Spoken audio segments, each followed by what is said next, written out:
Les informations, c'est votre droit. C'est ainsi, la radio communautaire Espoir Ouélé vous informe tout de suite.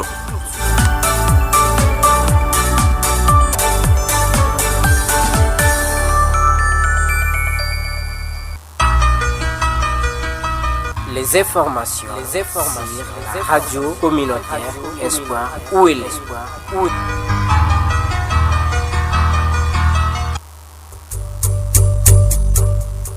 Nous avons compris que la bonne information est d'abord celle qui vous touche en premier. Parce que vous informer, c'est notre devoir. Parce que nous avons le devoir de vous informer. Retrouvez le journal sur votre radio. Retrouvez le journal sur votre radio.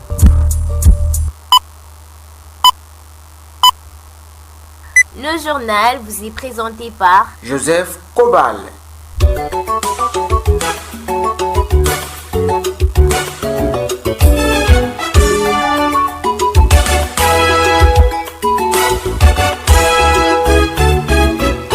Auditeurs et auditrices de la radio communautaire Espoir Ouélé, bienvenue à l'écoute de notre édition du journal dont voici les principaux titres.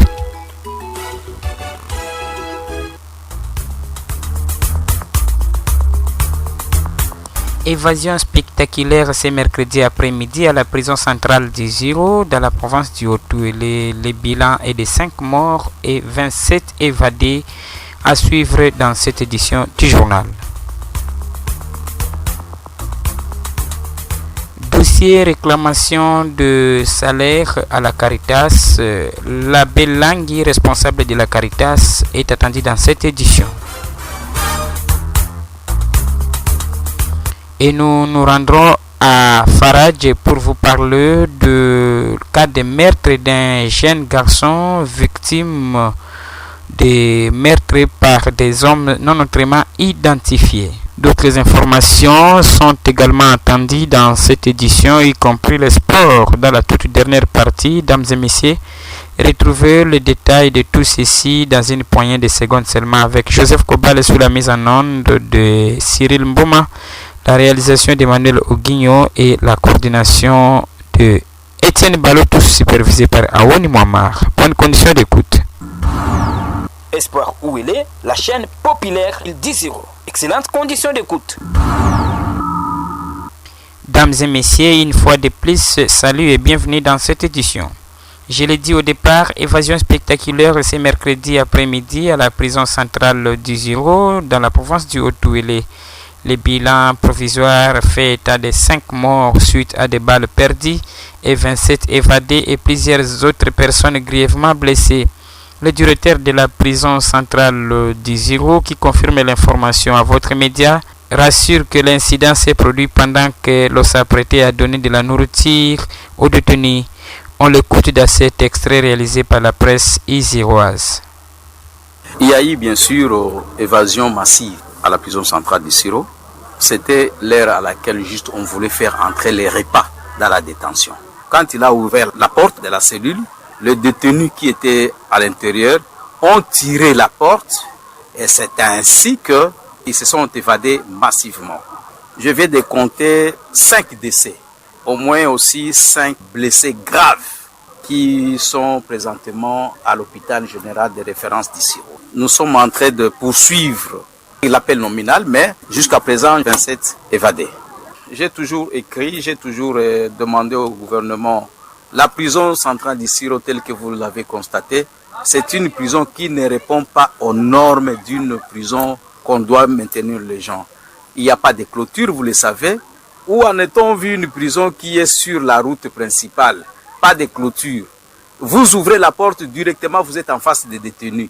Je demande au gouvernement provincial, surtout national, qu'ils puissent parachever l'œuvre qu'ils avaient déjà commencée pour la construction d'une prison moderne sur la route qui mène vers l'aéroport. Omari Mbanzi, Stéphane, le directeur de la prison centrale, dit ex-Amisa à Issiro.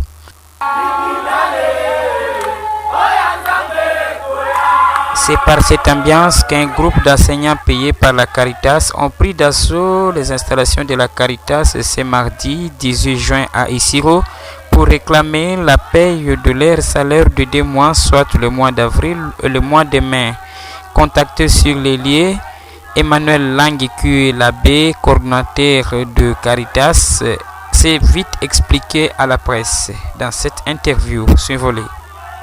Moi, j'ai présenté un peu le circuit de la paix aux enseignants. Je leur ai expliqué la responsabilité de chacun, du gouvernement, de la Caritas et des enseignants. Moi, Caritas, je lance la paix quand le gouvernement met l'argent à ma disposition et je lance la paix. C'est ainsi que moi j'avais lancé la paix d'avril parce que le gouvernement avait envoyé l'argent et même ont refusé de prendre. Pour les mois de mai qui le réclament, je n'ai pas encore reçu l'argent, je leur ai montré les relevés. À part les frais de fonctionnement de mai qui sont dans les comptes, il n'y a pas les salaires dans les comptes jusqu'à nos jours. Alors quand ils disent, ils conditionnent, non, voilà, Caritas, donnez-nous l'argent. Où est-ce que la Caritas aura l'argent pour leur donner? Parce que je ne suis pas une banque. On ne peut pas nous comparer avec des banques qui peuvent donner des crédits aux enseignants. Non, je ne suis pas une banque, je suis une institution du développement. Et j'aide le gouvernement dans son rôle de payer les enseignants. J'ai invité les enseignants à la patience et je sais que les frais de fonctionnement sont déjà dans les comptes pour le mois de mai. Et là, c'est déjà un signal fort que la paix demain sera lancée. Bon, j'entends aussi que certains ont refusé de corriger les points de fait de délibération. Là, ce n'est pas la Caritas d'interdire qu'un enseignant ou bien une institution de ne pas faire une voie une pression. S'ils trouvent que c'est ça, la voie normale, c'est à eux de décider ou alors d'apprécier. Mon problème, je sais seulement que je n'ai pas encore reçu jusqu'à la preuve du contraire les salaires de mai pour donner aux enseignants. Je les invite à la patience, on va les payer. Et s'ils veulent qu'ils passent prendre leur salaire de mois d'avril. Monsieur l'abbé Langui, coordonnateur de la Caritas Otuele, a lui d'ajouter à ce qui concerne les transferts de paiement des enseignants dans une autre banque de la place. Il invite ces derniers à respecter la procédure pour permettre leur transfert et leurs demandes et adresser leurs demandes à qui des droits, car ce n'est pas de la compétence de la Caritas. Très satisfait après les échanges, Jean-Pierre Mambandou Manjo, le président provincial de la Confédération générale du travail au Touélé, qui est d'ailleurs le président de l'intersyndicale, a également placé un mot de gratitude à l'endroit de toutes les autorités qui ont fait de sorte qu'une solution soit trouvée.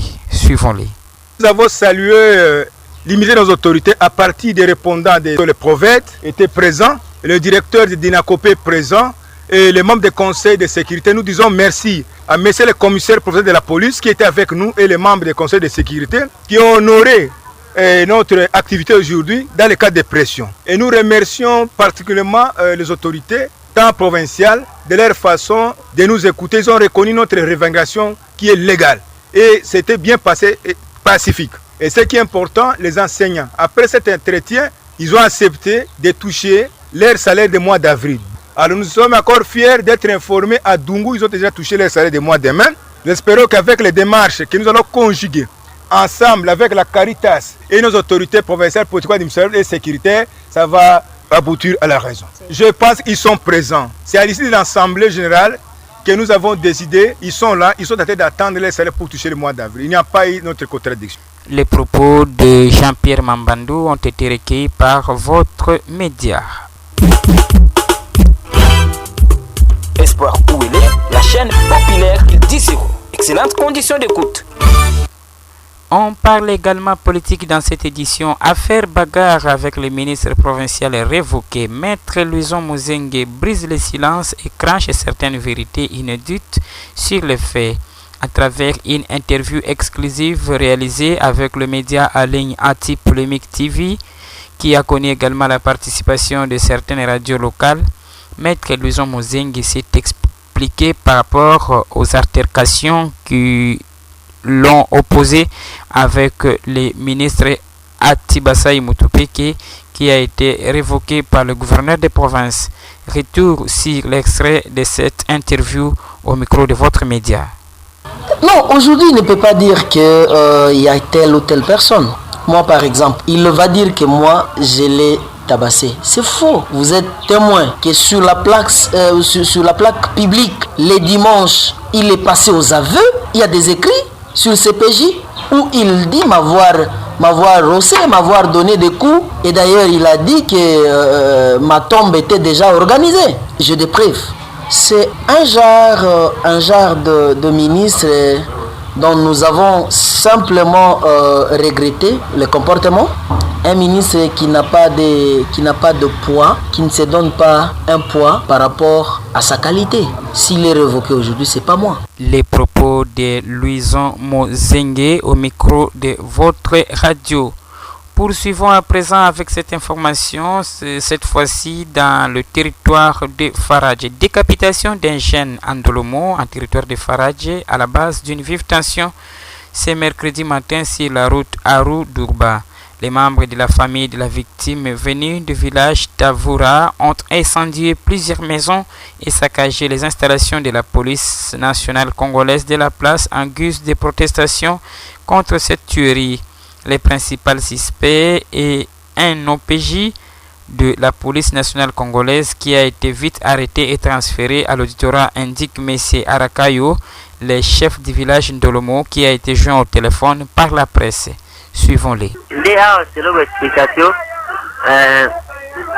bakangi garso ana baike kobombena kati na masango kote na sera masango ye na Ndolomo na evite wandeka babandi babisi makila na pe bakati eteni na gorge na ye ayo baiko bembe sigo baiko tiango na balabala ndeta bato babakomi ebele na tongo bandeko kontrole baike kozwa mbeli na kati ya sakosi ya OPJ atengo na ndako pe na sena mbeto o mbeli wabomina ngo garso ana OPJ wana pe batie na makoro kuno bato bazalaki ebele ndenge balo bato bazalaki 4 personnes na butu basisi opération mwana ba 4h du matin alango itele matin ye doki okoma place babomie wana bo badoki babundi penza mwana bo zambe lali de azaki moko bato wana bazalaki ebele nde balongika kobwaki na sepe bakati kino komba moto akufi madragule aguma madragule. On reste dans la région, cette fois-ci dans le territoire de Ouacha. Les membres de la communauté Hira vivant à Dourba dans le territoire de Ouacha ont observé ce mardi 18 juin 2024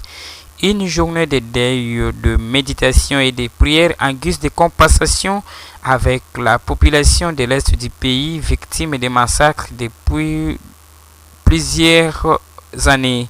Dans un entretien avec nos confrères sur place à Dourba, l'ancien vice-président de cette association culturelle économique, Elkan Gichi, se félicite de la réussite totale et sollicite l'adhésion de tout Congolais à cette initiative au nom de la cohésion nationale et de l'unité africaine.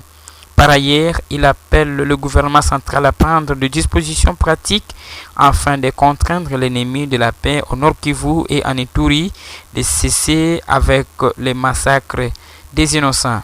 On l'écoute au micro de notre confrère Roméo Patient. Effectivement, cette façon de fermer les portes, c'est une interpellation à tout le monde et juste une information au public que la communauté ira est en train de pleurer les leurs qui sont en train de périr à l'est du pays. Voilà 10 ans que la communauté est en train d'être massacrée à l'est. En tout cas, tout cela plonge cette communauté dans les regrets. C'est ce qui nous pousse à dire à nos membres de fermer leurs boutiques ou même leurs activités d'une manière de compatir indirectement avec ceux qui sont à l'est du pays. Pourquoi seulement le 18 juin? Oui, nous sommes là le 18 parce que c'est la date qui nous rappelle déjà le début des massacres à l'est à partir de l'année 2014. Je venais de le dire que ça fait déjà 10 ans que nous sommes en train d'être massacrés. C'est vraiment du regret vu que ce massacre est organisé par tous ceux-là qui veulent balkaniser le pays. C'est leur plan, ils sont en train de chercher à aboutir à leur objectif. C'est pourquoi vraiment nous devons dire non à la balkanisation de notre pays, le pays de nos ancêtres qui restera indivisible. Et je rappelle à tout le monde que ce pays, la RDC, qui est en train d'être bouleversé à ce côté est, mérite un soutien de tout le monde. Vraiment une aide très constante pour que le pays ne puisse pas être divisé. Aujourd'hui, nous avons organisé une messe de requiem, une messe de condoléances pour vouloir peut-être montrer à la face du monde que nous aussi, nous qui sommes à Dourba, nous ne sommes pas épargnés.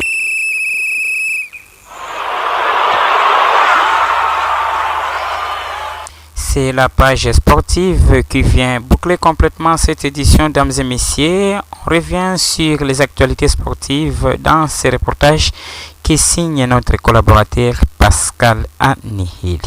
sportive a eu lieu le dimanche 16 juin 2024 dans la ville d'Issiro, organisée par l'Attente rurale de football du Haut-Ouélé. Comme thème et plantation de ligue de football dans la province du Haut-Ouélé, les dirigeants sportifs sont d'accord pour soutenir cette initiative, mais ça demande la participation de tout le monde. Dossier à suivre. De l'autre côté, les championnats Emonou Viva évoluent normalement au stade de Mama Mobutu d'Nkikole, organisé par le cercle sportif de Derungu. Parlons maintenant au niveau national. L'atelier de révisitation des règlements généraux sportifs RGS du football congolais se tient du 17 au 20 juin au centre catholique Nganda dans la commune de Kitambo à Kinshasa, bien sûr. Il regroupe 24 experts de football venus des clubs entente ligue ainsi que les experts indépendants. Les participants ont pour mission d'analyser tous les 308 articles de règlement généraux sportifs et les amender conformément au statut de la Fédération congolaise de football FECOFA. Station des règlements généraux sportifs du football congolais avait eu lieu à 2003. 14 personnes y avaient participé.